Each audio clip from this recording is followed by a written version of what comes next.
বিড়ালের মতো সারা জীবন বেঁচে থাকার থেকে সিংহের মতো 1 ঘন্টা বেঁচে থাকতে চাই।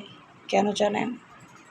এখনকার যুগে এমন একটা পরিস্থিতি হয়েছে, মানুষ সত্যি কথা বলতে ভয় পায় আর মিথ্যে কথা খুব জোর গলায় বলে,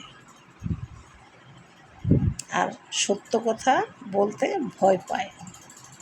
তাই তাদের জন্য আমি একটা কথাই বলবো, এই পৃথিবীতে যতদিন বাঁচবেন 1000 বছর বিড়ালের মতো বেঁচে থাকার থেকে 1 ঘন্টা সিংহের মতো বেঁচে থাকবেন।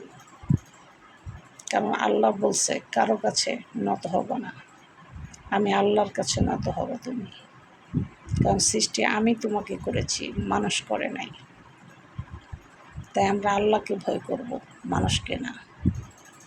বিড়ালের মতো 100 বছর বেঁচে থাকতে চাই না, সিংহের মতো 1 ঘন্টা বেঁচে থাকবো।